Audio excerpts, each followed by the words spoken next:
El Afterword de hoy tratará sobre el blockchain, ¿vale? No sé si estáis tenéis algunos conceptos o no, o un poco de historia de dónde viene la blockchain. Pero os comento, la blockchain surgió en 2009 a través de un white paper, ¿vale? Escrito por una persona denominada Satoshi Nakamoto, ¿vale? La identidad real de esta persona es desconocida. Es uno de los grandes misterios de todo este mundillo en la que no se conoce quién realmente está detrás de esta idea que ha revolucionado un poco tanto las finanzas, porque ahora trataremos un poco también de ese tema, como un sistema de transferencia de valor por Internet seguro, ¿vale? Y ahora eso es lo que voy a intentar explicar en esta Afterword.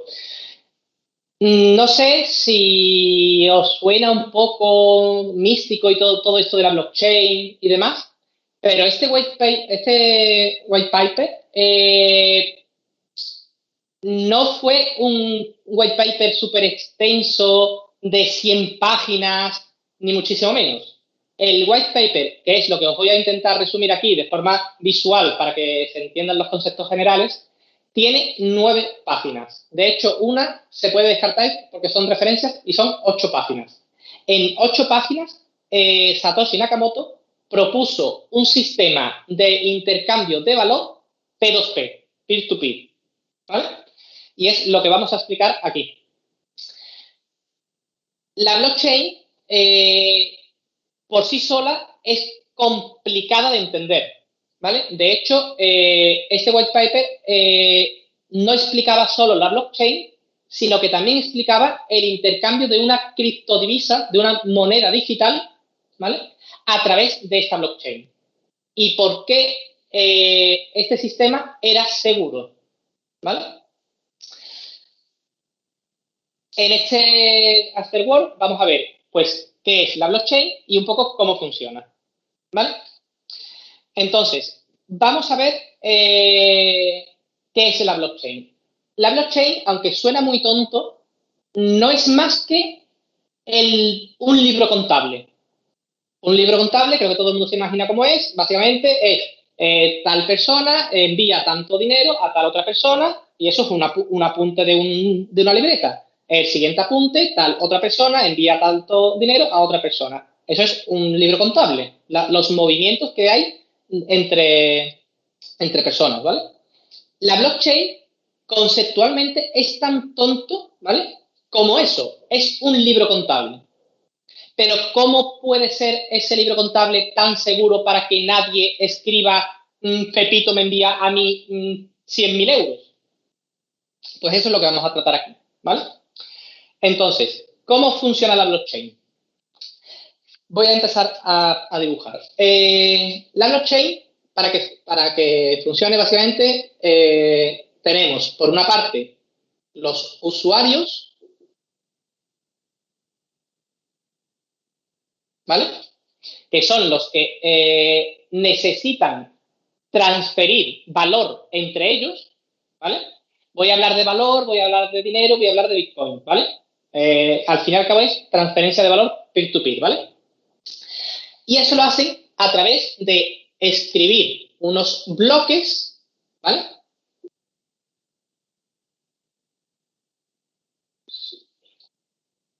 De escribir unos bloques donde, pues, por ejemplo, un usuario X le envía al usuario A 5 BTCs, ¿vale? BTC es el símbolo de Bitcoin, ¿vale?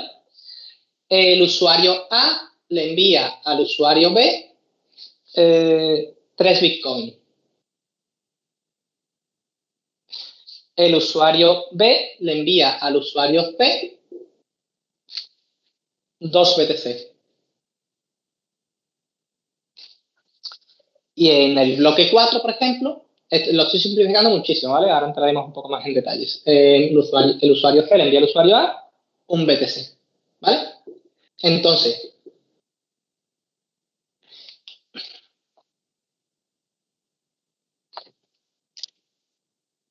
un BTC.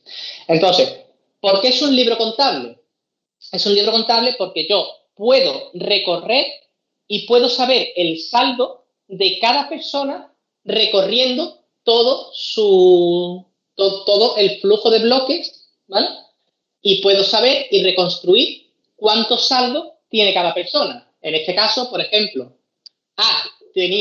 aquí tenía 5 BTCs, aquí soltó 3, le quedaron 2, aquí no intervino y aquí recibió 1. Por lo tanto, el usuario A tiene 3 BTCs. El usuario B tiene aquí nada, aquí recibió 3, aquí soltó 2, le quedó un BTC. El usuario C recibió 2 y soltó 1, le quedó un BTC. ¿Vale? Es decir, una persona recorriendo todo el bloque podría saber cuánto es el saldo de cada usuario de la blockchain. ¿Vale? Es decir, podemos reconstruir los saldos.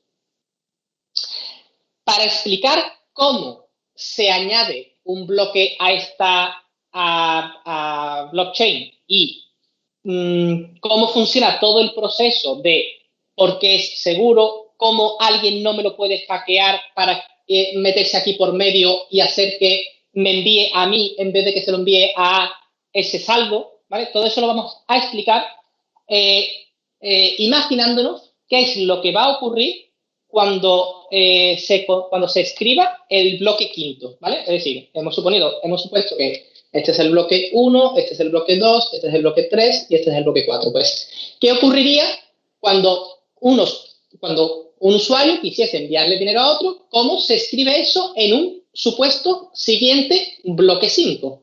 ¿Vale? Vamos a construir y a explicar cómo se construiría ese bloque 5.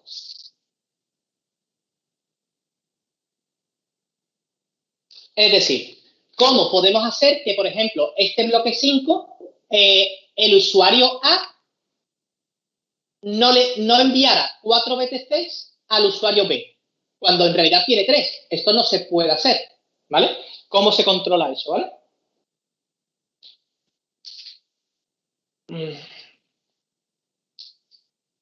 ¿Por qué? ¿Cómo controlamos esto? ¿Cómo controlamos esto? Porque hay que controlar eso, mejor dicho, perdón.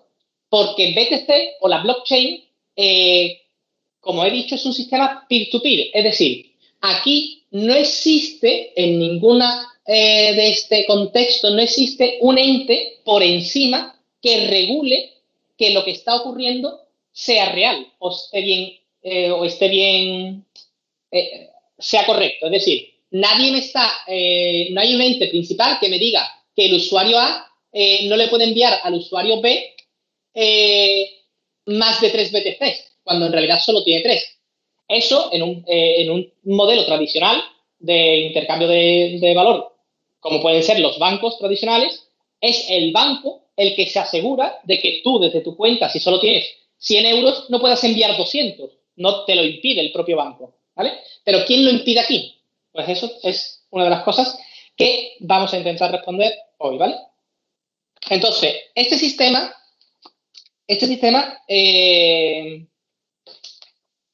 la primera pregunta que deberíamos de resolver, si no hay un ente principal, si no hay un banco, no hay un Estado, no hay algo, un ente que controle todo esto, esta base de datos, porque al fin y al cabo, cuando yo he hablado de libro contable, es una base de datos al fin y al cabo.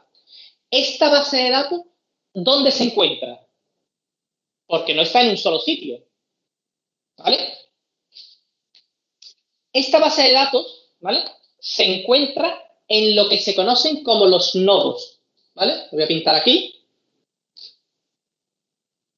A ver si consigo pintar una red más o menos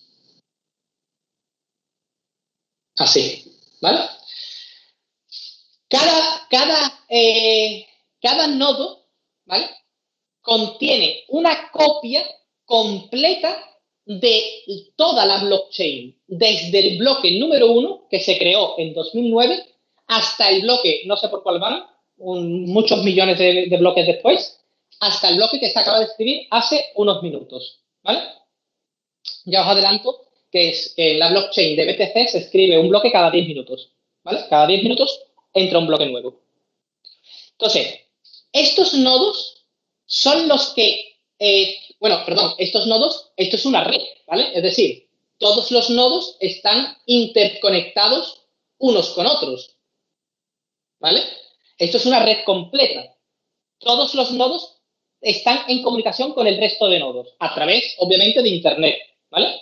Es decir, cada uno de estos nodos es un servidor que contiene toda esta blockchain, ¿vale? A estos nodos, ¿vale? Se les conoce como mineros, ¿vale? Aunque tampoco tienen por qué ser, tú puedes tener un nodo sin ser minero, pero lo normal es que sean mineros, ¿vale?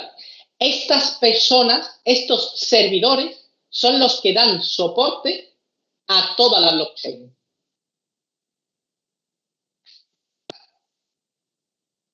Vale.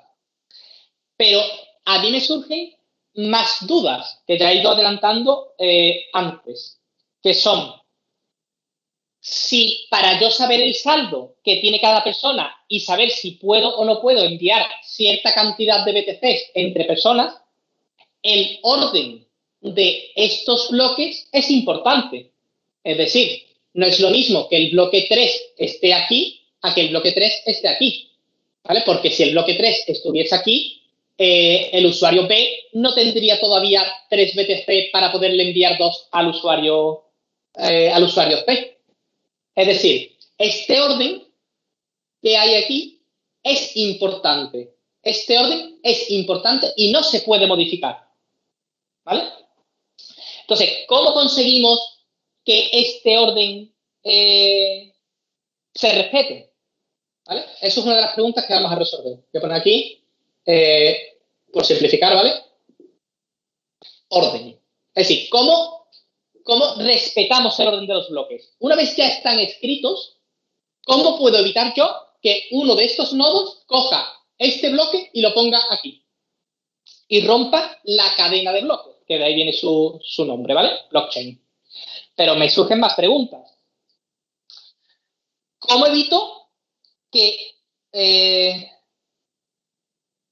¿cómo evito que uno de estos mineros me modifique un bloque? Imagínate que un minero avispado dice, como yo tengo la base de datos en mi poder, pues yo voy a coger este bloque 2 y voy a tachar esta transferencia y voy a hacer que en vez de que se la envíe a, me la voy a enviar a mi cartera y me la envío a mí y yo me quedo con ese dinero.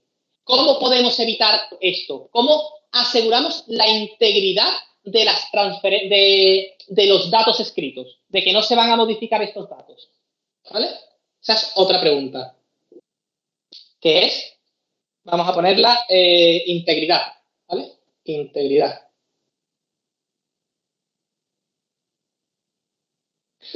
Por favor, si hay algo que no entendéis, me paráis y me preguntáis en cualquier momento, ¿vale? Me surgen aún más preguntas, ¿vale? Vale, que es, ¿cómo evito, ¿vale? Si este sistema, hemos hablado de que es, de que está al margen de cualquier entidad principal, es decir, que no hay nadie que organice todo esto, ¿vale? ¿Cómo evito que dos nodos, ¿vale? Escriban a la vez el siguiente bloque, el bloque 5 que habíamos hablado, de que vamos a comentar cómo se construye. Es decir, ¿cómo evito la concurrencia? La concurrencia de escritura, ¿cómo se evita para que dos nodos no escriban a la vez el quinto bloque? ¿Vale? Esa es otra de las preguntas que tenemos que resolver. Vamos a poner aquí concurrencia.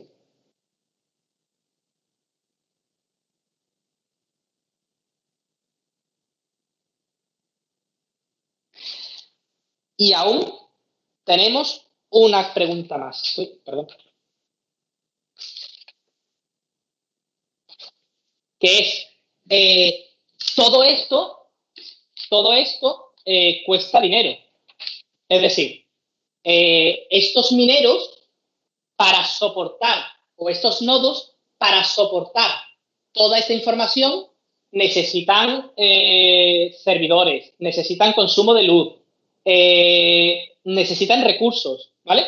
Es decir, qué incentivo tienen estos nodos o mineros para mantener este sistema en marcha? Es decir, hay poca gente que haga algo gratis, así que algo tienen que ganar estas personas, estos nodos, estos mineros. ¿Qué incentivo tienen? Esa es la última pregunta que vamos a resolver, ¿vale? Incentivo. Incentivos, ¿vale? Perfecto. Pues como decía, para responder a estas 4 preguntas, repasemos cómo mantengo el orden, porque es importante, cómo mantengo la integridad de los datos una vez están escritos, cómo evito la concurrencia de la escritura de la blockchain a la hora de escribir el siguiente bloque y qué incentivos tienen estos mineros, ¿vale? Para responder a esto, como os adelantaba antes, lo que vamos a suponer es qué proceso se sigue para escribir el quinto bloque, ¿vale? Vale. Lo primero que tiene que ocurrir para escribir el quinto bloque es que los usuarios informen a toda la red de que quieren hacer una transferencia, ¿vale? Por ejemplo, el usuario C quiere enviarle al usuario A una cantidad de bitcoins, ¿vale? Los nodos están escuchando, ¿vale? Están constantemente escuchando las peticiones de los usuarios. Y cuando la red completa, cuando todos los nodos que están a la vez escuchando detectan que hay una transferencia o que se está intentando ordenar una transferencia de C a A, lo que ocurre es que se empieza a ejecutar una carrera entre los distintos nodos, ¿vale?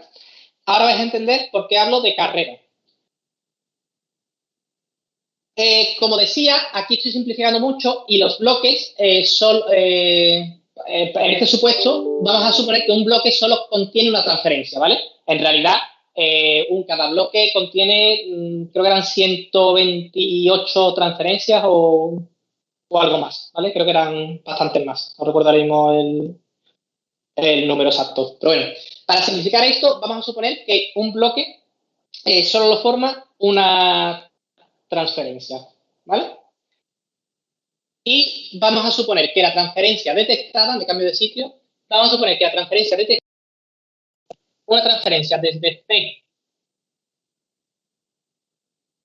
C a A de 3 BTCs, ¿vale? Vale.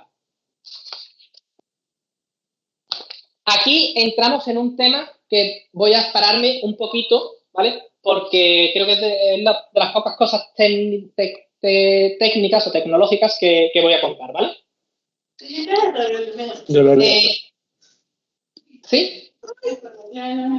A ver. Aquí les voy a hacer un pequeño inciso, ¿vale? Voy a explicar qué es un hash, ¿vale? Un hash, para que lo entendáis, es como una especie de huella dactilar, ¿vale? Un hash es una función matemática por la cual se puede coger, por ejemplo, esta información que hay aquí, este bloque, y transformarlo en un hash. ¿Vale? Es una cadena de texto unívoca. Es decir, siempre que yo coja esto, siempre me va a devolver el mismo hash, ¿vale? Pero los hash son unidireccionales. Es decir, desde este bloque puedo sacar el hash, pero al revés no. Desde el hash yo no puedo reconstruir el origen, ¿vale? Como si fuese una huella dactilar, ¿vale?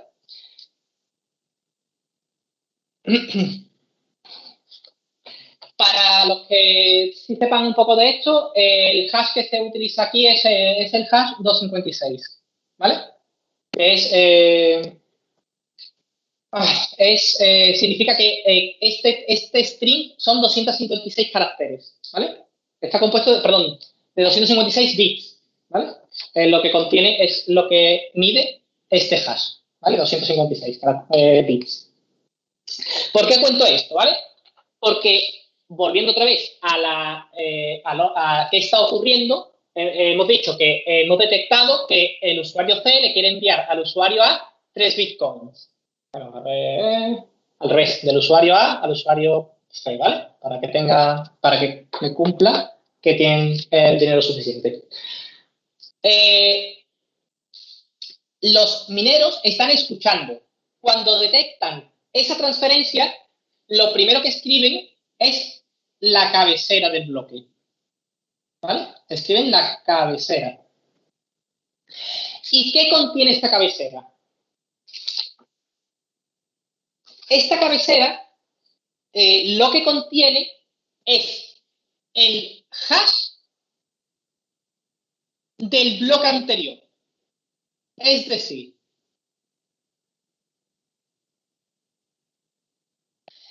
este bloque en su cabecera contiene el hash de este bloque. Este bloque contiene el hash de este bloque.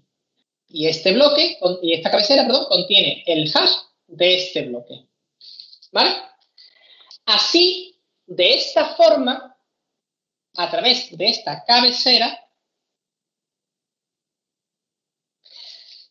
es cómo se le da la respuesta a la primera pregunta y a la segunda pregunta. Es decir, ¿cómo mantiene la integridad esta cadena de que este es el orden correcto? ¿Y cómo se mantiene la integridad de que esta información de que la información que ya está escrita es correcta? ¿Por qué? Porque si yo modifico cualquier bit, cualquier carácter de este bloque, el hash que devuelve ya sería otro distinto.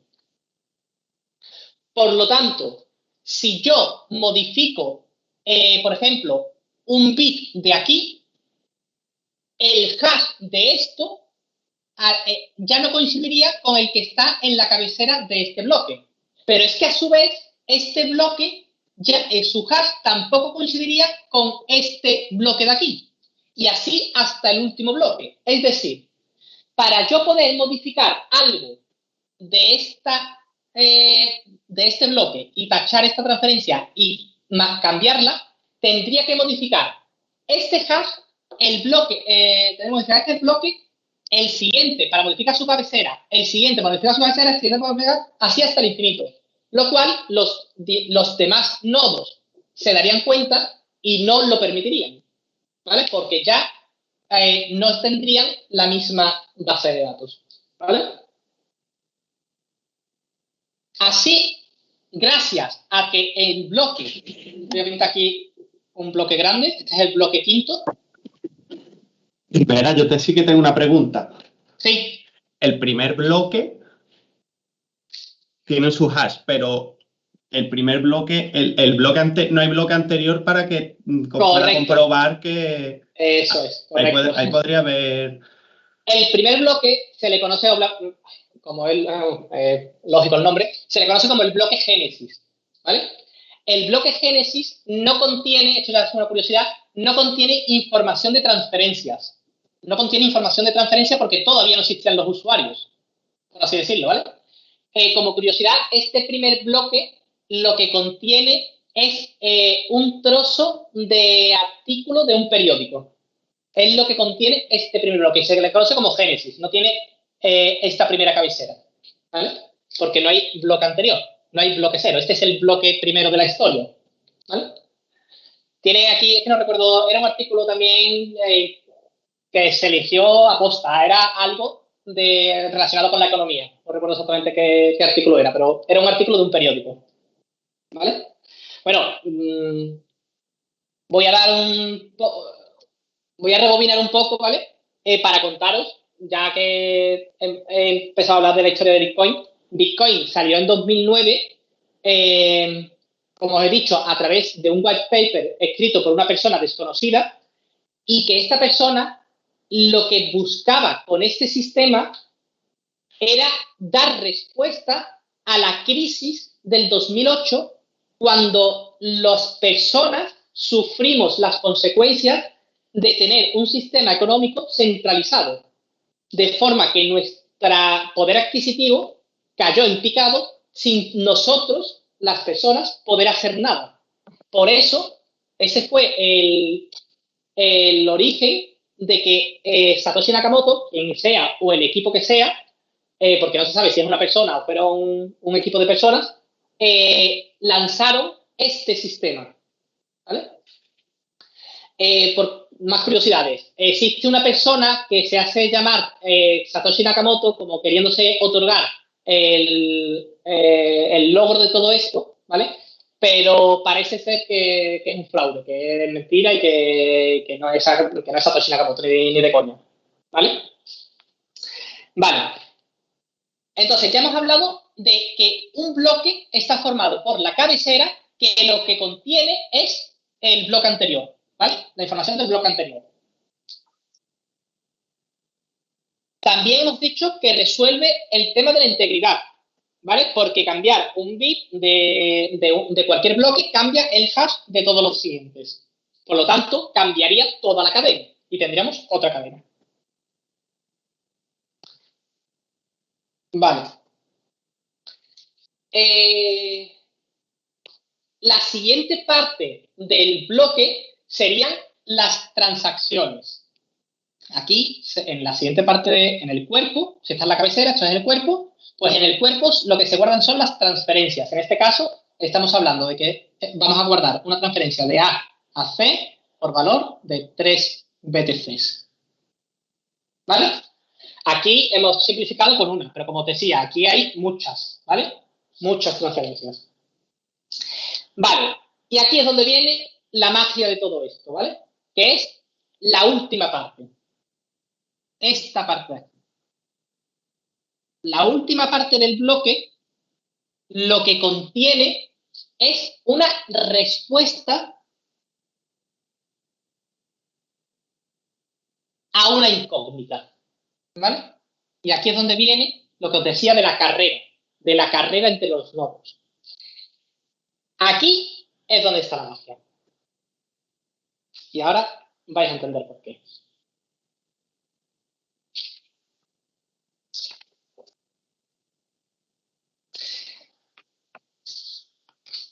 Vale.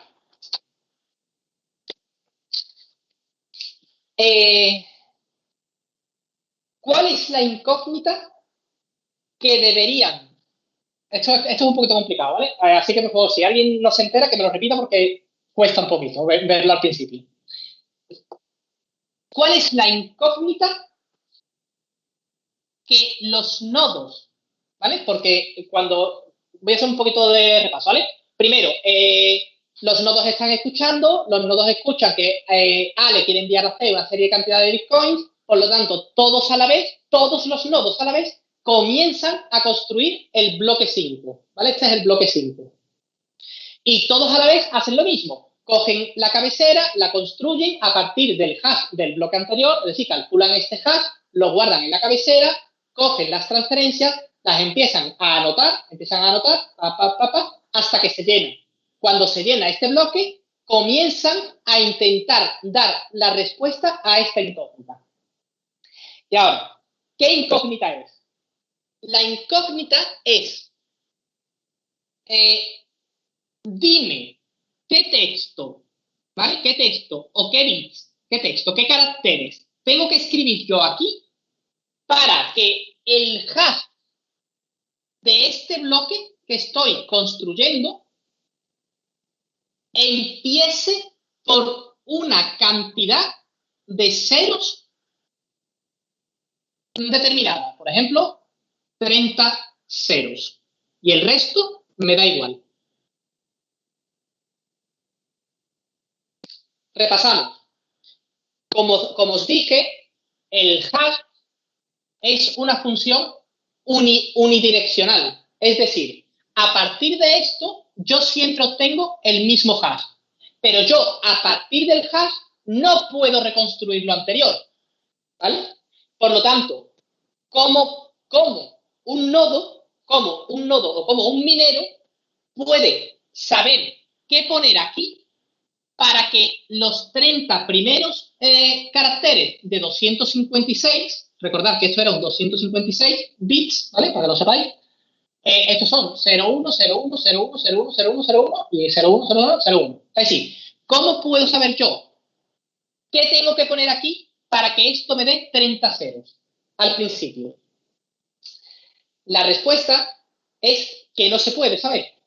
No existe una respuesta directa a esta pregunta. Entonces, ¿qué es lo que hacen los mineros? Los mineros lo que hacen es comenzar a probar por fuerza bruta, ¿vale? Es decir, empiezan a poner aquí, yo qué sé, una A, calculan el hash, miran el hash, empieza por 30 ceros, no, pues pongo otra cosa, miro, no, pongo otra cosa, no, pongo otra cosa, no, pongo otra cosa, no. Empiezan a probar y a probar y a probar y a probar y a probar hasta que dan por casualidad con un hash que cumple esta condición de los 30 ceros, ¿vale? Entonces, el minero que encuentra este hash con esa respuesta lo informa con una marca de tiempo, se lo informa al resto de nodos para decirle a la red, oye, señores, que yo he encontrado la respuesta y la respuesta es esta, validarlo. Ellos lo validan y si es correcta, esto se llaman las confirmaciones. Cuando se confirma, este bloque pasa a la cadena de bloques, pasa como el quinto bloque y ya se sella como que este es el quinto bloque. Y el ganador ha sido el nodo 2 o el nodo 1 o el nodo que sea. Sí, pero yo tengo una pregunta. ¿Quién es el que decide o quién es el que da ese valor del valor de hash con las 30 no sé cuántas posiciones a cero? Buena pregunta. ¿Quién establece eso? Muy buena pregunta. Pues voy a contar una cosita antes y te respondo. Y es, estos 30 ceros, ¿vale? Se le conocen como la dificultad de la respuesta. No es lo mismo, todo el mundo lo puede entender, decir, oye, que empiece por un solo cero, que eso en 2, 3 pruebas ya te va a salir, porque esto tiene o 0 o 1. Yo pongo una, no funciona, pongo otra, no funciona, a la tercera o a la cuarta, seguro que alguna empieza por 0, ¿vale? A eso se llama la dificultad, ¿vale? La dificultad de la respuesta. Pues esta dificultad se autocalcula, ¿vale? Esto es un poquito también complejo. Este número de ceros se autocalcula a partir del software que están corriendo cada nodo, ¿vale? De forma que la media de construcción de los bloques se mantenga en torno a los 10 minutos. Es decir, si todos los nodos de la red, ¿vale? Empiezan a comprar software, servidores más potentes, que me hacen cálculos por segundos más rápido, ¿sabes? Empiezan a mejorar su software, ¿vale? Que es lo que ha ocurrido desde 2009 hasta aquí. Cada vez tendrán más potencia de cálculo y podrán hacer más pruebas por segundo. Y ahora os voy a dar unos datos que os vais a quedar flipados. Hacen más pruebas por segundo. Entonces, como los bloques empiezan a minarse cada vez en menos tiempo porque tardan menos tiempo en conseguir la respuesta, de forma automática el algoritmo que corre este software aumenta la dificultad añadiéndole ceros. Pero al revés también. Si por lo que sea, como ha ocurrido alguna vez, los nodos se salen de la red y la potencia de cálculo baja y ahora los nodos empiezan a resolverse cada 11 minutos, la dificultad baja. Y en vez de ser 30, a lo mejor son 28.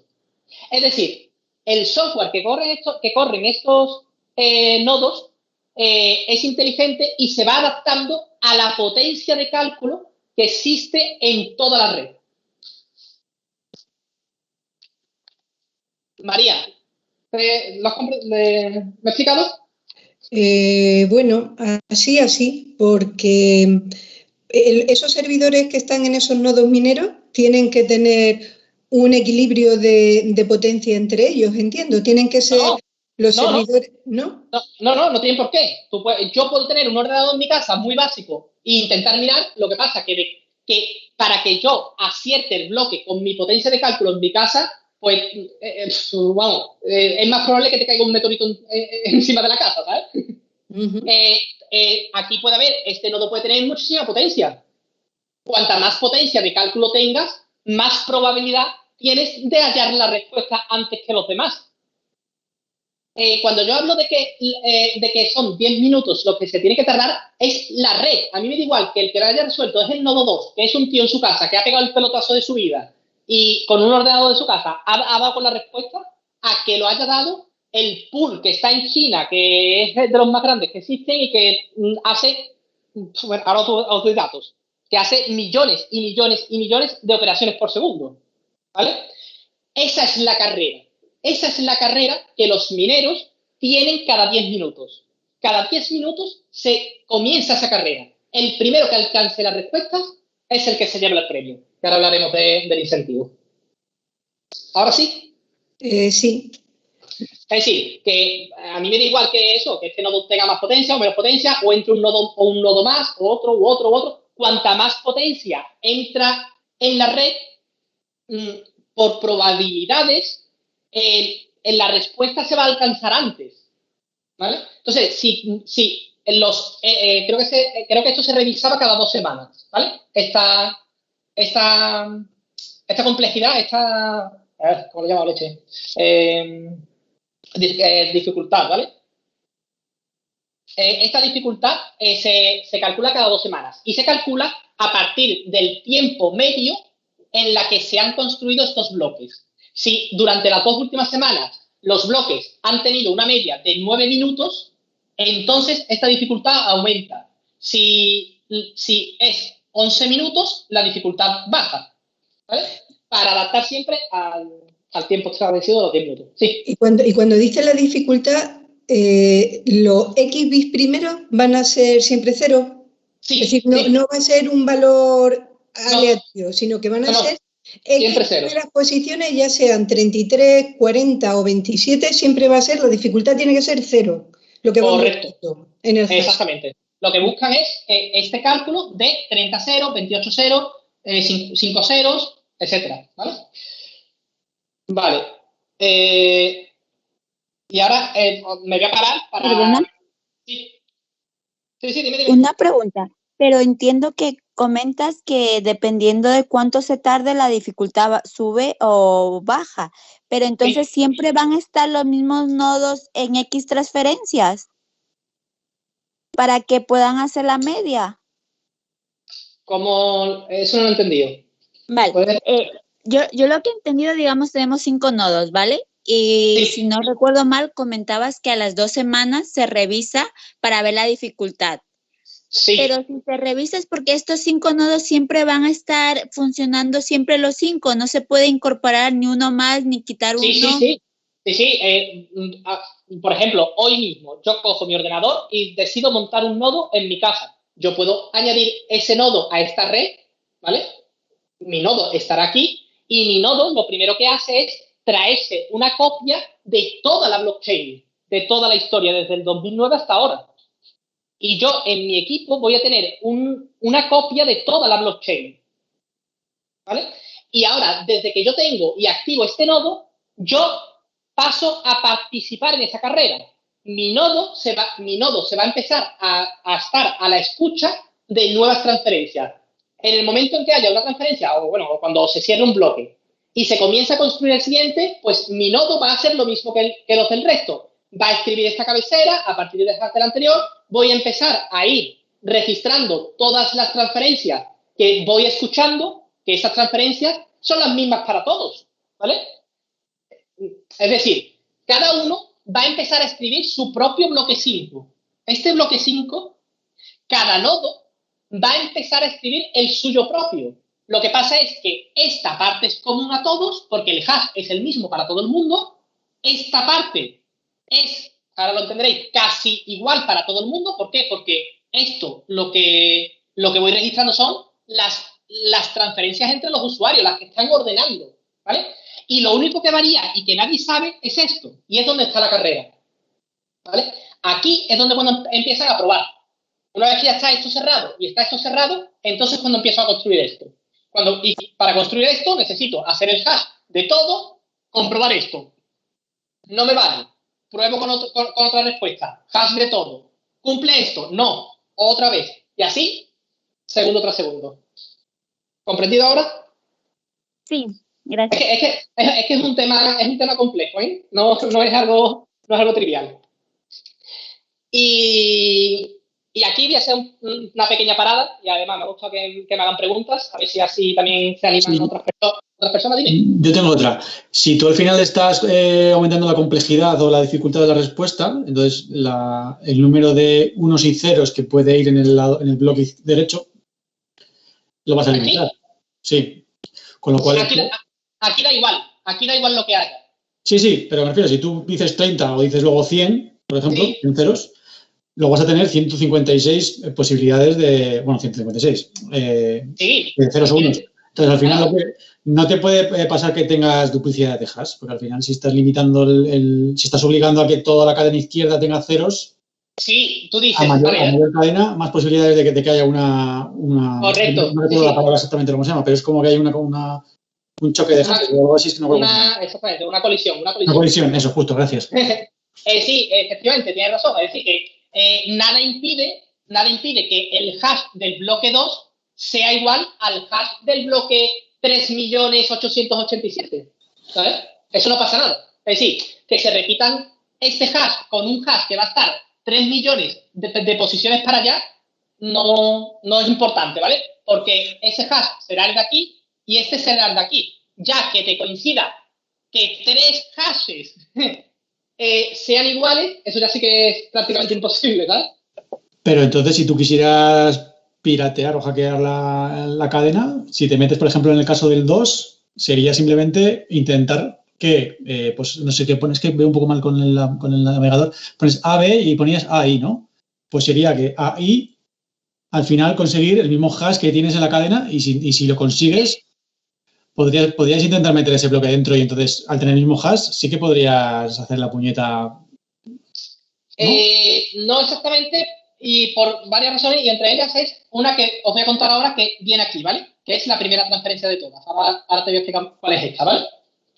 Es que esto es igual para todo el mundo, esto es casi igual para todo el mundo, excepto esta primera posición. Ahora os la explico cuál es, ¿vale? Vale. Y ya eso te cambia lo que estabas comentando. Vale. Unas anécdotas, ¿vale? O bueno, más preguntas, por favor.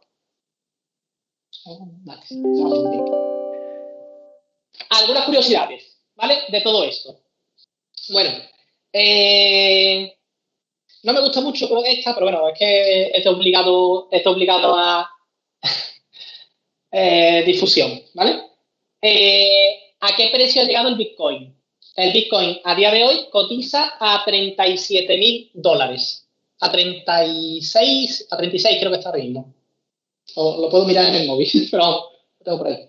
A $36.000 está cada Bitcoin, ¿vale? Para que os hagáis una idea. Digo esto también para que entendáis la última respuesta, ¿vale? Uy, perdona, una cosa. La respuesta a esta pregunta de la concurrencia, es decir, ¿cómo evito que dos nodos escriban el mismo bloque a la vez? Se resuelve a través de esta respuesta que os decía, ¿vale? A través de que es prácticamente imposible que dos nodos encuentren el mismo hash y se lo comuniquen al resto exactamente al mismo tiempo, ¿vale? Por eso se evita la concurrencia de escribir dos bloques 5 a la vez dentro de la cadena de bloques, ¿vale? Porque necesitan hallar la respuesta, comunicar esa respuesta al resto de nodos, ¿vale? Y que el resto de nodos, al menos la mitad más uno, te lo confirmen, ¿vale? Que esa es una también de las cosas importantes en cuanto a seguridad que no os he dicho. Y es esa, que para que un bloque entre en la cadena y forme parte de la cadena ya definitivamente con su marca de tiempo, ¿vale? Con su huella de tiempo, necesita la confirmación de la mitad de la red más uno. Entonces, para tú poder hackear esta red, no puedes hackear un nodo. O incluso no hablo de hackear. Si un nodo quiere hacer trampa, como hemos hablado antes, de cambiar el orden de la cadena o de cambiar no solo el orden, sino lo que hay dentro, ¿vale? Necesitaría hackear la mitad de la red de blockchain más uno para intentar, imagínate, ejecutar su software malicioso de forma que le diga que todos los bloques que proceden de un nodo lo den por válido, por ejemplo. Entonces, necesitarían eso, hackear la mitad de los nodos más uno. Para que hagáis una idea, la cantidad de nodos en la blockchain actualmente creo que se mide en cientos de miles de nodos en todo el mundo, ¿vale? Es decir, que hackear eso es prácticamente imposible también, ¿vale? Y ahora, perdonadme, vuelvo otra vez a una serie de datos así curiosos para que os hagáis una idea, ¿vale? El precio, 36K, ¿vale? Hace un mes estaba en 60K. ¿Vale? Es un activo bastante volátil. El tamaño de este bloque, y bueno, de todos los bloques, está en torno a 1 megabyte, ¿vale? Es decir, todo esto que he pintado aquí, de la cabecera, las transferencias y la respuesta, todo esto, su peso es 1 megabyte.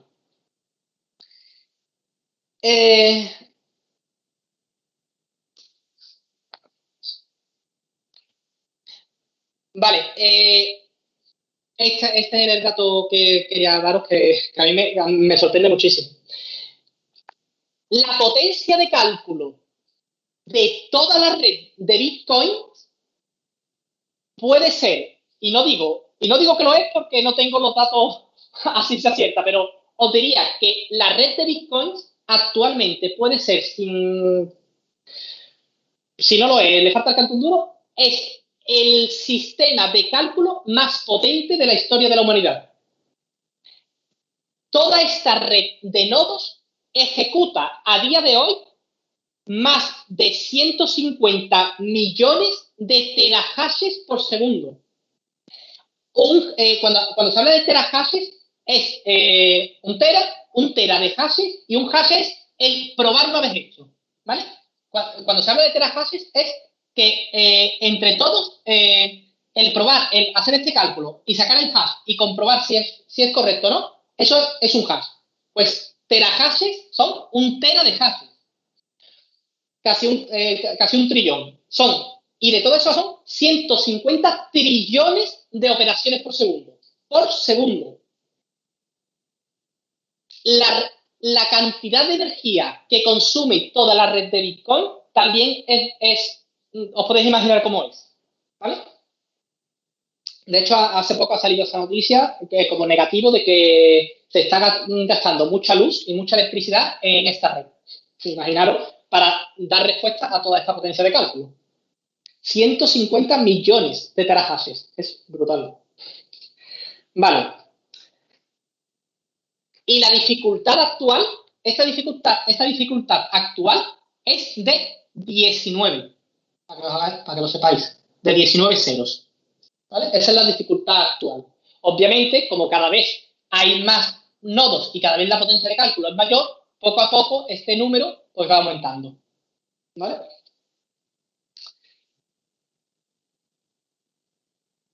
No sé si os sorprende o no. A mí estas cosas sí me sorprenden mucho. ¿Qué más? Vale. Y me queda la última pregunta.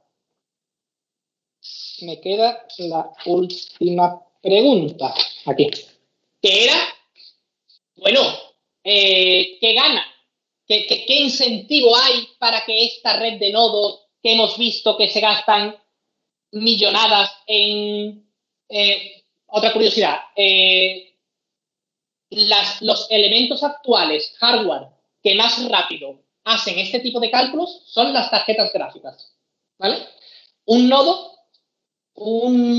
si buscáis por internet fotografías de nodos mineros de Bitcoin, vais a ver torres de ordenador con 5 o 6 tarjetas gráficas en paralelo haciendo estos cálculos.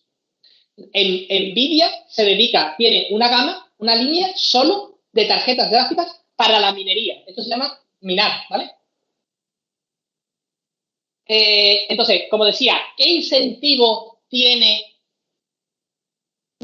la gente para construir todo esto? Para mantener todo este sistema en marcha. Obviamente, como siempre, el incentivo es económico. ¿Por qué?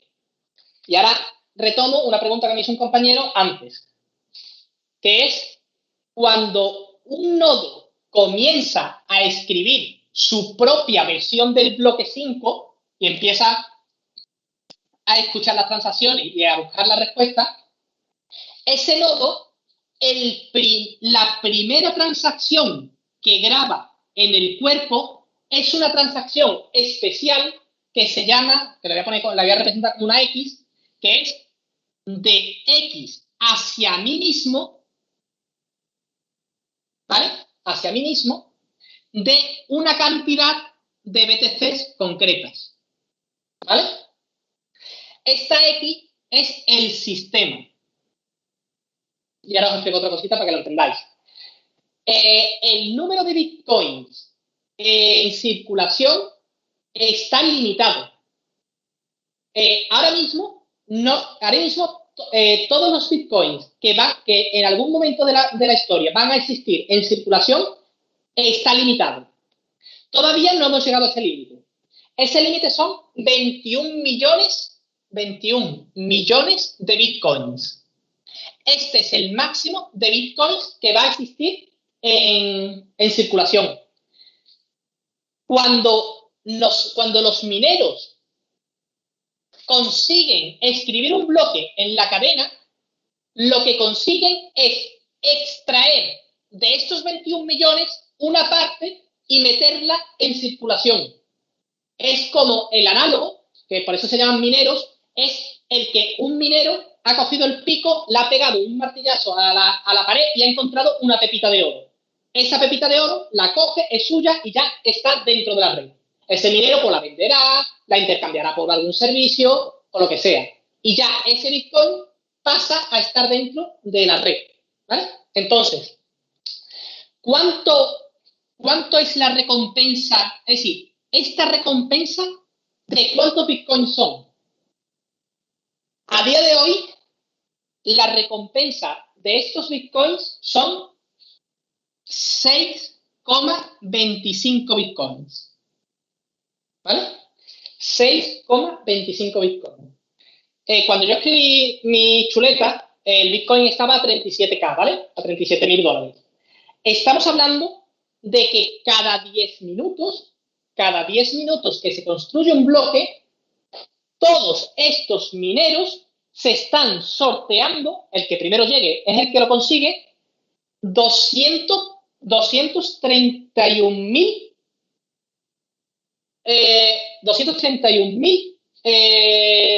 miles de dólares, ¿vale? 231.000 dólares, perdón, 231.025 dólares. Ese es el premio, ese es el incentivo que tienen los mineros para encontrar un bloque. Cada 10 minutos entran en circulación 6,25 bitcoins, que equivalen a día de hoy a esto, a 231K. ¿Vale? Comprenderéis que el premio es jugoso y que interesa mantener todo esto en marcha. ¿Vale? Una pregunta. Sí. Si como dicen, los bitcoins son limitados y por cada bloque que se genera para meterlo en la blockchain, al minero que ha generado, que ha llegado a generar ese bloque, pone en circulación 6,25 bitcoin y gana él 6,25 bitcoin. Cuando se alcance esos 21 millones de bitcoin, ¿qué ocurre? Muy buenas preguntas que estáis haciendo. Pues en esa situación, y ahora os cuento cuándo se va a llegar a esta situación, cuando se van a mirar los 21 millones, cuando llegue a esa situación, lo que va a ocurrir es que los mineros, además de ganar dinero por la minería, que es esto, ganan dinero por las comisiones entre las transferencias. Esto es una simplificación, ¿vale? Pero en los mineros, estos mineros también se llevan un poquito de Bitcoin, una comisión muy pequeña, de cada transferencia que se hace entre usuarios.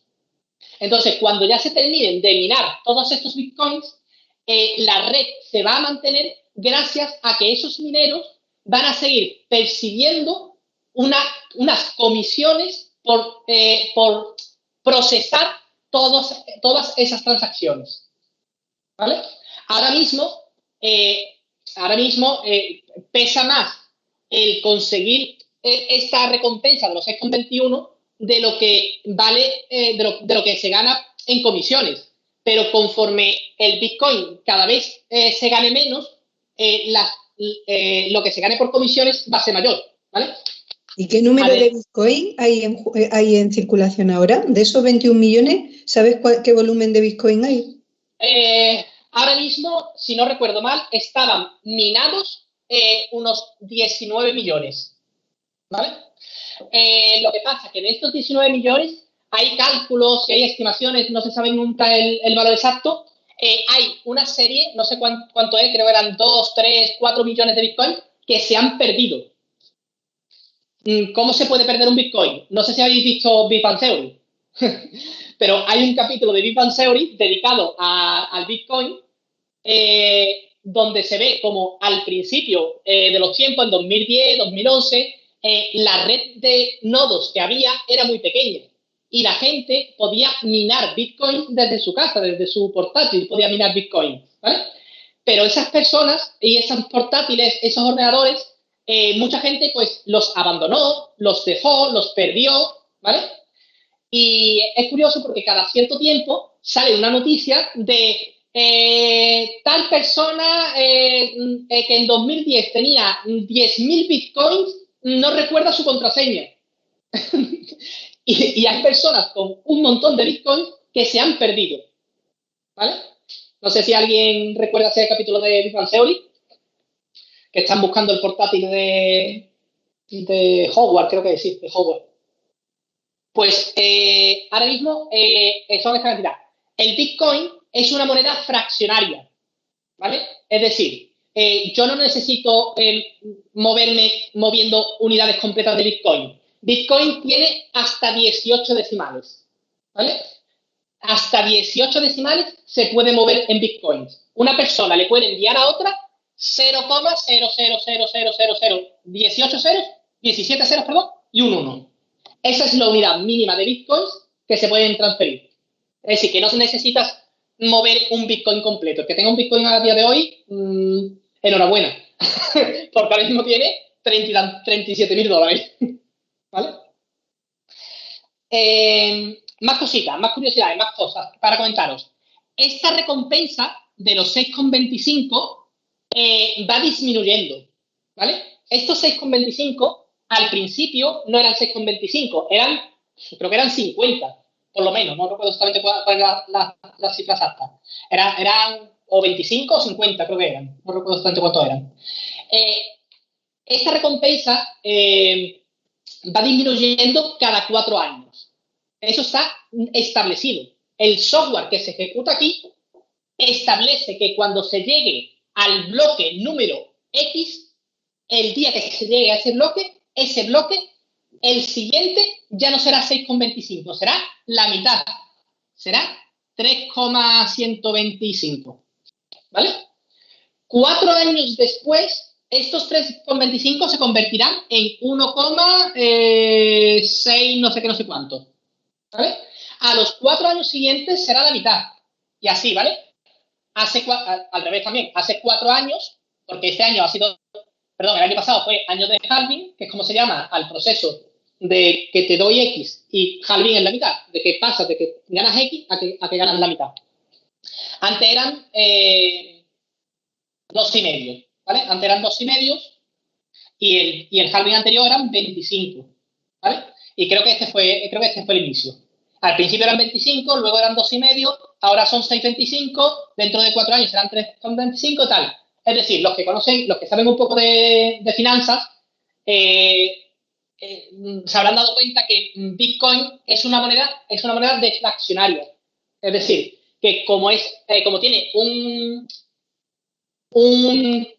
una cantidad limitada y cada vez el ritmo de entrada del capital es menor, por eso se va revalorizando el precio.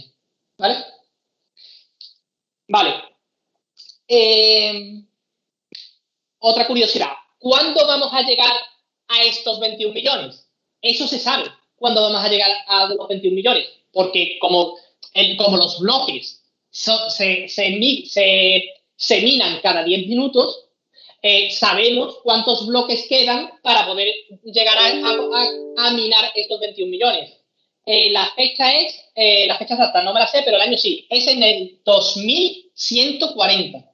Yo no lo voy a vivir. Yo eso no lo voy a ver.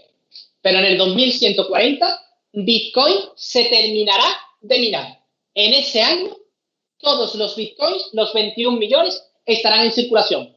Con la salvedad de lo que os he dicho, de que hay una gran parte de Bitcoins que se han perdido. ¿Vale? Que se han perdido porque se han perdido. Una cosa, dices que cada 10 minutos se genera un bloque. Sí. Se mina un bloque entre los mineros que hay ahí. Pero ese bloque va relleno, como tú bien dices, por esa cabecera y esa respuesta, y en la parte del cuerpo es donde van las transacciones. Pero si en 10 minutos hay más transacciones que lo que cabe en un cuerpo, ¿qué ocurre en ese momento? Pues otra buena pregunta. Acabas de enunciar uno de los principales problemas que tiene Bitcoin para convertirse realmente en un sistema de pago al uso, ¿vale?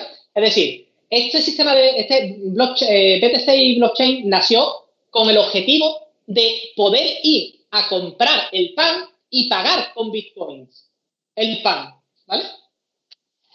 ¿Qué ocurre?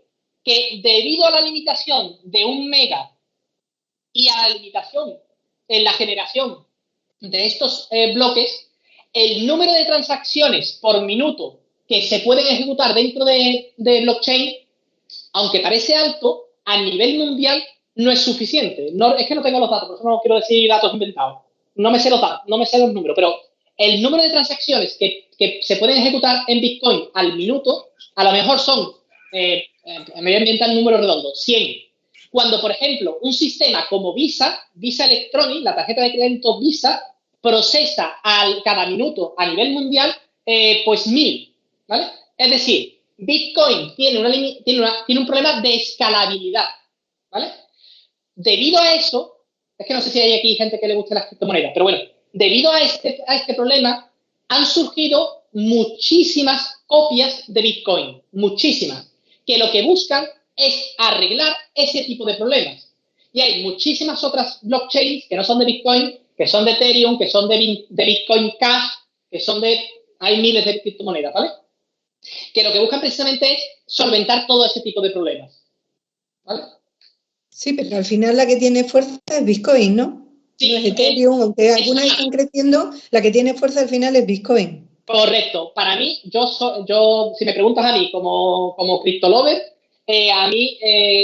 para mí la reina va a ser siempre Bitcoin. Y Bitcoin es la que tira del carro. Cuando Bitcoin sube, suben todas. Cuando Bitcoin baja, bajan todas. ¿Vale? ¿Por qué? Porque es la primera que llegó, es la primera que sentó las bases de todo esto, y al final, eso ya es opinión personal, ¿vale? Bitcoin yo creo que se va a quedar como reserva de valor, como si fuese el oro. Es decir, si yo quiero que algo no pierda valor, si yo quiero que mi dinero no pierda valor, lo voy a meter en Bitcoin. Y yo sé que ahí va a estar resguardado de la bajada de la inflación, que se llama, de la pérdida del valor adquisitivo, ¿vale? Y yo creo que el Bitcoin se va a quedar como si fuese el oro. Y como el oro, por siguiendo el mismo símil, tú no vas a comprar el pan con un lingote de oro, ¿vale? Pues lo mismo, Bitcoin se va a quedar como eso. Y luego, para el uso diario, ya existen otro tipo de criptomonedas que sí resuelven una serie de problemas que tiene Bitcoin. Y con esas, pues sí podrás ir a comprar el pan, sí podrás pagar una cosa de €1, o sí podrás pagar cualquier cosa de este estilo, ¿vale? Pero el Bitcoin se va a quedar como reserva de valor. creo que con esto termino la primera parte y la más extensa. Respecto a eso que dices de reserva de valor, yo tampoco me he informado mucho, pero sí que he oído que los problemas que tienes al pasar el dinero a la cartera, de la cartera no sé quién, las comisiones. Entonces, al final, si yo tengo un Bitcoin que ahora vale 37.000 y mañana vale 20.000 y me quitan otros 3.000 de comisiones, joder, pues cara la reserva, ¿no? Actualmente, bueno, yo utilizo sistemas de... bueno, en este caso, ahora mismo lo que estoy usando es el Binance para realizar pagos con tarjetas de crédito a través de Bitcoins, que me lo transforma. Lo que pasa es que yo Bitcoin no gasto, yo Bitcoin acumulo. Bitcoin no gasto, yo... sí, pero bueno, si quieres, al final, pues dices, lo tengo como reserva y me quiero comprar una casa, tengo ahí 10 Bitcoins, tengo 360.000 euros y claro, a mí el banco me va a aceptar pagarle en Bitcoins. No, pero actualmente no. Ya El Salvador, no sé si os habéis enterado, el país El Salvador ya acaba de anunciar que Bitcoin es una moneda de curso legal allí. Es el primer país del mundo que ha hecho eso. Hay otros países... Perdón que te interrumpa, eso tengo una... ¿Solo aceptan Bitcoin o aceptan criptomonedas que, aparte de Bitcoin, hay muchas más? Sí. O sea, ¿aceptan criptomonedas o solo Bitcoin? ¿En lo del Salvador que te he dicho? Sí. Solo Bitcoin. Que yo en verdad he leído la noticia por encima, pero creo que son solo Bitcoin las que ha entrado como curso legal. Pero me imagino que será la puerta de entrada a otro tipo de criptomonedas, no solo Bitcoin. Hace poco, Tesla anunció que sus coches se podrían comprar con Bitcoin también, ¿vale? Es decir, ahora mismo el paso que le falta al mundo cripto para de verdad que llegue a todo el mundo, me estoy metiendo en terreno que no era el afterwork, pero bueno, es que los comercios, que los estados, que los tal, admitan que esto es una moneda, ¿vale? Actualmente esto, la mayoría de los países, España entre ellos, lo trata como un activo digital. Es como lo tratan. Y hay que declarar y pagar Hacienda por lo que tú ganes con Bitcoin. Si lo haces legalmente, como todo en esta vida, si lo haces legal, si yo tengo un Bitcoin este año y el año que viene ese Bitcoin vale el doble, cuando yo ese Bitcoin lo pase a fiat, lo pase a moneda euro, ¿vale? O dólar o lo que sea, yo he tenido una ganancia de valor, es como una acción. Yo compro una acción de Babel a 100 euros y la vendo a 200. Pues la plusvalía yo tengo que pagarle a Hacienda en España. Pues aquí igual, ¿vale? Si tú coges un Bitcoin, luego lo compraste por 1.000 euros y después lo vendes por 2.000 euros, esos 1.000 euros de plusvalía tienes que pagarle a Hacienda, porque es un activo digital, ¿vale? Actualmente, para poder usar criptomonedas y pagar, irte al Mercadona y comprar la compra con criptomonedas, se tienen que usar pasarelas intermedias, ¿vale? Yo utilizo una que se llama Binance, que es un exchange, aparte de esto, que me permite tener una tarjeta de crédito, que yo con esa tarjeta de crédito voy al Mercadona y pago. Y lo que se disminuye de esa tarjeta de crédito son la cantidad de euros que sea de las criptos que yo tengo en esa tarjeta. Es una tarjeta Visa, ¿vale? Para que os hagáis una idea. Pero necesitas un intermediario. A día de hoy se necesita todavía un intermediario. ¿Por qué? Porque el Mercadona ahora mismo no admite no admite recibir bitcoins como pago de los productos que tiene allí en exposición. ¿Me explico? Llegará el día en que se pueda. Acordaros. Vale, con esto he terminado. Una cosa, Francisco. Tesla al final dijo que ya no aceptaba Bitcoin. Sí, por el tema del cambio climático y demás, lo que consume. Sí, ahí podemos tener una conversación bastante larga porque Elon Musk es un eso. Es muy listo él. Sí, gracias a él bajó el Bitcoin un demonio. Estuvo en caída tremenda. Yo estoy deseando que le pille que la Fed de Estados Unidos lo tiene la cruz hecha, porque ¿cómo se dice? Manipula el mercado demasiado fácil. un tuit de Elon Musk repercute demasiado. Y, hombre, como que hubo ventas a mogollón de Bitcoin. Claro, de hecho, empezó a bajar y la gente se asustó. Normal. Correcto. Obviamente, esto es es que me estoy metiendo en temas de Bitcoin que tampoco era el objetivo era la blockchain. Pero bueno, Bitcoin obviamente actualmente es un mercado súper volátil.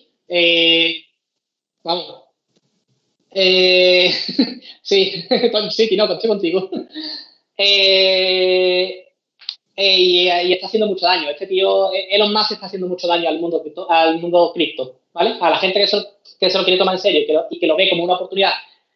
Es que ahora voy a entrar en otro apartado, y sí, que es el último ya que voy a explicar, y lo voy a intentar explicar muy rápido.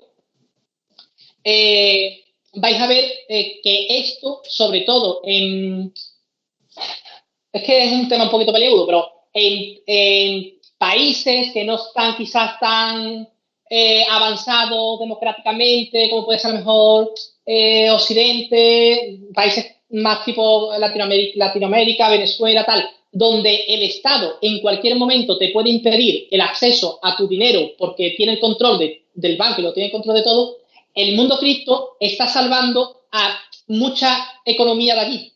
Porque mientras que sus monedas van cayendo de valor y van perdiendo cada vez más, más dinero, la gente que tiene cripto lo está guardando, lo está salvaguardando de ese problema. ¿Vale? Y con eso voy a entrar en el último punto, voy a borrar todo esto, ¿vale? Y mientras lo borro, para concluir esta parte, a mí lo que más me gusta de Bitcoin y lo que más me gusta de la blockchain es sin necesidad de un ente central, solo existe una verdad. Y eso parece una tontería, pero el que se haya conseguido un sistema por el cual, sin ningún tipo de regulación por un ente central, solo haya una verdad, es decir, el que los saldos son los que son y nadie los puede engañar y nadie puede inventarse Bitcoin de la nada, ni puede hacer un control-C, control-V de un Bitcoin y tener más Bitcoin como lo puede hacer con una película que se descarga de Internet. Ese es el gran logro de la blockchain. No ya de Bitcoin, sino de la blockchain. Porque aquí nos hemos centrado mucho en el tema financiero, ¿vale? Porque surgió así, porque surgió la blockchain como un sistema de pagos o como un sistema de criptomonedas, de criptodivisas, ¿vale? Pero blockchain ya se está aplicando a otros ámbitos y está resolviendo otros casos de uso de empresas. Por ejemplo, bueno, en Babel, de hecho, hemos hecho varios proyectos ya con tecnología blockchain. ¿Cómo se llama esto? De hecho, la logística, la de el asegurarte de que... ¿Cómo es, perdón? La aplicación de registro horario se ha hecho con blockchain por detrás. También, es verdad. No me acordaba, la de registro horario se ha hecho con blockchain. Y que fuera del mundo financiero existen una serie de casos de uso que la tecnología blockchain ayuda a resolver, que no solo es Bitcoin, criptomoneda, mundo financiero, sino que también tiene otras aplicaciones. Lo que pasa, obviamente, que lo que más llama la atención por el dinero que mueve es esto. Vale, muy rápido, ¿vale? Muy rápido. Voy a intentar explicar esto de forma rápida. Que es ¿cómo funciona? A ver si es que quizás me voy a demasiado, pero bueno. ¿Cómo funciona el sistema bancario actual y cómo va, ahora sí me voy a meter en tema un poco más financiero, y cómo va en contraposición el mundo del Bitcoin? Vale, pues actualmente en casi cualquier país del mundo, cómo funciona el sistema financiero es, por una parte, tenemos a los usuarios, ¿vale? Como teníamos antes, que quieren intercambiar valor entre ellos, se quieren intercambiar valor. ¿Cómo lo hacen? Actualmente hay una serie de entidades que se llaman bancos, ¿vale? Bancos no hay demasiados. Bancos en España, no sé, ¿qué puede haber? ¿100 bancos? ¿100 marcas de bancos? Yo seguro que pregunto aquí a la gente, dime 10 bancos y a partir del sexto o séptimo ya empiezan a dudar. Los grandes salen rápido. Santander, La Caixa, Sabadell, ING, Los 5, 6, 7, 8 primeros salen rápido. A partir del 2 o del 13 ya empieza a costar más encontrar entidades bancarias, ¿vale? Entonces, son estos bancos, ¿vale? Que les voy a llamar proveedores, los que dan el servicio de que esta persona tenga un saldo en la base de datos del banco A y un saldo en el banco B, ¿vale? ¿Dónde se guarda esta información de los saldos? Pues se guardan en el propio banco. Es el propio banco el que tendrá una base de datos con toda la seguridad del mundo, como tú lo quieras. Pero la información está aquí, en el banco. Y está aquí, en el otro banco, ¿vale?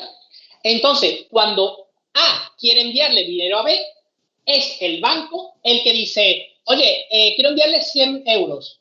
Y es el banco el que dice, oye, tú no tienes 100 euros en tu cuenta para poderle enviar. No te voy a permitir enviarle 100 euros al banco donde tiene C su cuenta, ¿vale? Es decir, es el banco el que te regula todo esto de que la gente tenga saldo suficiente para hacer las transferencias, el que cuando se hace una transferencia, 100 es el banco el que le informa al otro banco de, oye, ingresa 100 en la cuenta de tal persona, ¿vale? Vale, y estos bancos, ¿vale? Se rigen por una cosa, que voy a poner aquí, por una entidad, voy a ponerlo aquí un poco así en plan griego, ¿vale? Se rigen por una entidad reguladora, ¿vale? Esta entidad reguladora es la que concede permiso a los bancos para poder operar en ciertos países. Cada país tiene su propia entidad reguladora. Obviamente, quien le da poder a esta entidad reguladora es el Estado. Es el Estado el que nombra a una entidad reguladora y esa entidad reguladora lo que construye es una normativa. Y un banco que quiere operar, por ejemplo, en España, tiene que implementar esta normativa. Si no la implementa, no le permite trabajar dentro de España, ¿vale? Este es el sistema actual. El sistema de más o menos, muy simplificado, que tenemos en la mayoría de los países, ¿vale? Vale. ¿Cómo, en este sistema actual, cómo sabe el banco A que este monigote es quien dice ser? Es decir, ¿cómo el banco A asegura la identidad de esta persona? Pues la identidad de esta persona en este sistema está avalada por el Estado. Es el Estado el que le da una identidad a esta persona de forma que este banco pueda corroborar de que eres quien dice ser. En España es el DNI, ¿vale? Es decir, tú tienes una identidad porque un Estado te ha dado esa identidad, ¿vale? Eso es aquí. Vale, nos pasamos al mundo cripto, ¿vale? Al mundo de las criptomonedas. Tenemos que los usuarios, como hemos visto antes, son los mismos, ¿vale?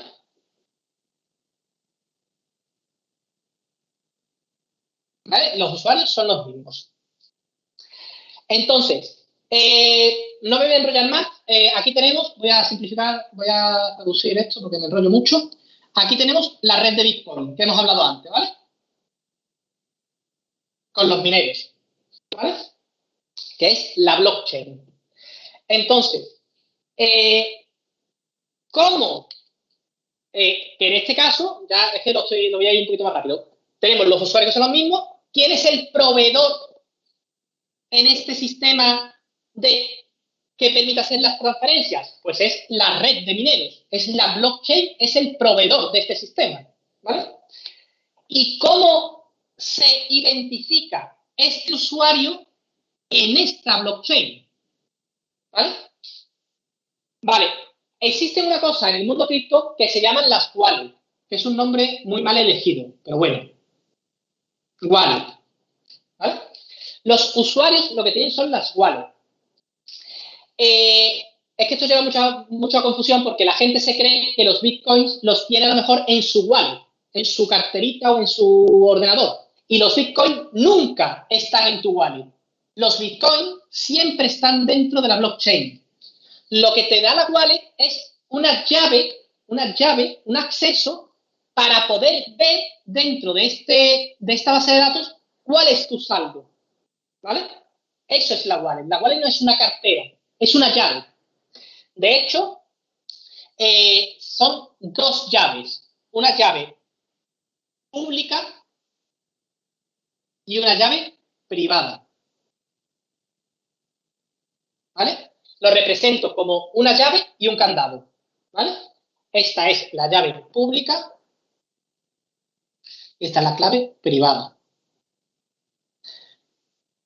Una wallet lo que te da es un sistema por el cual una misma...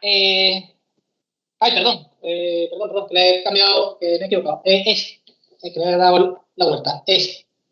Tienes una llave privada, la llave es esta privada y esta es la pública. Perdón, que de una. La pública. La wallet lo que te da es un sistema que no me voy a entrar en detalle, un sistema criptográfico por el cual una misma llave privada es capaz de abrir muchos candaditos públicos. ¿Vale? Entonces, ¿cómo se hace una transferencia? ¿Cómo se hace una transferencia en la blockchain para que el saldo, igual que el saldo se movía de esta base de datos, estos 100 euros, se movía a este banco, estos 100 euros, cómo se mueve un BTC que tiene el usuario A al usuario B? ¿Vale? Pues lo que se hace es el usuario A, ¿vale? Imagínate que queremos hacer de A a B. Queremos hacer la transferencia de A a B. ¿Qué es lo que ocurre? Pues lo que ocurre es que A le pide al AB su candado, su parte pública, su candado público. ¿Vale? Una vez que el usuario A tiene esa información, lo que hace es, con su clave privada, se va aquí y mira su saldo. Y su saldo son 5 BTCs. ¿Vale? Que los tiene guardados en una cajita, en un candado, el usuario A. Los tiene aquí guardados. ¿Vale? Entonces, coge su llave, abre esa caja y ve que tiene 5 BTCs. Entonces, coge parte de estos BTCs y los encripta, ¿vale? Abre su candadito, lo voy a representar así, abre su candado, ¿vale? Coge los bitcoins y los guarda en la cajita que le ha pasado el usuario B. ¿Vale? De forma que aquí, ahora, imaginaos que esto es como un buzón de correos, ¿vale? De correo de cartas, ¿vale? Tú llegas y hay una estantería de muchas cajitas. Cajitas, por todos lados, ¿vale? Entonces, con esta llave, el usuario A ha cogido esta cajita, la ha abierto, ha cogido una cosa que hay ahí, se ha ido a la cajita del usuario B, ¿vale? Que es pública, que el usuario B se la puede dar para que dentro de esa cajita guarde lo que quiera y lo cierre. Y como lo cierra con esta clave pública, solo el usuario B que tiene la clave privada puede abrirlo. No sé si he corrido mucho o se ha entendido más o menos bien cómo va esto. Es que no me quiero pasar mucho del tiempo, la verdad. ¿Se ha entendido? Esta parte ya es un poco más de criptografía, ¿sabes? Es un poco más criptográfica. El tema este de las llaves privadas, públicas. Entonces, al final lo que tú le das al usuario B, esta llavecita y esta llavecita no es más que un string que es 0x, A, B, C, D, no sé qué, no sé cuánto. Es un string, una dirección, ¿vale? Es lo que es. Con esta dirección un otro usuario puede guardar dentro de esta dirección esa cantidad de bitcoins. Y esta dirección solo es capaz de abrirse, por así decirlo, con esta clave que es privada. Y eso es lo más importante de todos. Quien trabaja con criptos, esta clave privada es todo. Esto es lo que tiene que mantener a salvo y no dárselo a nadie. Porque si le da esto a alguien, podría tener acceso a todos sus bitcoins dentro de la blockchain. ¿Vale? Esta es la forma, ¿vale?, en la que se identifica una persona ante la blockchain. ¿Vale? Y por último, ¿vale?, aunque parezca mentira, en este mundo de las criptos sí que existe un elemento aquí que sería el análogo a la normativa, que son los desarrolladores. Es decir, hemos dicho que esto ejecuta software. Ese software, ¿quién lo mantiene? ¿Quién lo actualiza? ¿Quién va añadiendo actualizaciones? Pues esos son los desarrolladores, ¿vale? Todo lo que es software, perdón, todo lo que son las blockchain, todas son software libre, ¿vale? Es como Linux, es software libre. Todo el mundo puede ver el código fuente de todos los programas de aquí, ¿vale? Entonces, aquí tenemos a los desarrolladores, ¿vale? Y son estos desarrolladores los que se ponen en contacto con los mineros, ¿vale?, y hacen las mejoras a la blockchain, ¿vale? La blockchain no es igual desde 2009. El software que ejecutan estos servidores es un software actualizado, ¿vale? Y que va mejorando a lo mejor en la capacidad de comprimir la información para que quepan más transacciones de las que cabían antes y ese tipo de cosas, ¿vale?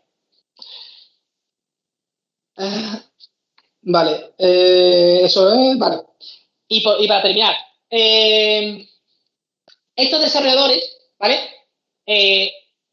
no tienen un estado por encima que les diga qué es lo que tienen que hacer, sino que es una comunidad.